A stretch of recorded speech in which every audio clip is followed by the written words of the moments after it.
General Saeed Asim Munir interaction with the Karachi business community highlights several key legal and constitutional aspects. Constitution role of the military.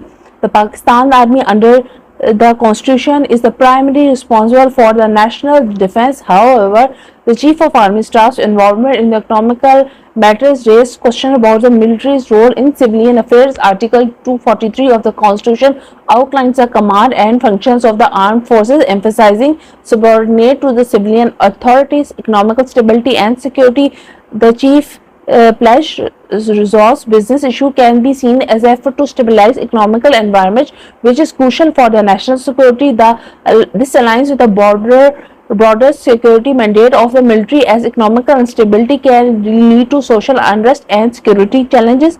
Legal boundaries and the civil-military relations. General Asim Munir insurances must be viewed with the legal framework that governs civil-military relations in Pakistan. The military involvement in economical matters should ideally be in support of civilian institutions and policies, ensuring that there is no overreach beyond its constitutional mandate. General Asim Munir's engagement with the Karachi's business community underscores the interconnectedness of the economic stability and the national security. While his pledges are aimed at fostering a conducive business environment, it is essential to maintain a clear distinction between military and civilian roles to uphold constitutional principles. The success of these initiatives will depend upon the collaborations and efforts between military governments and civilian governments to raise the businesses, and I hopefully that economical stability will come in Pakistan.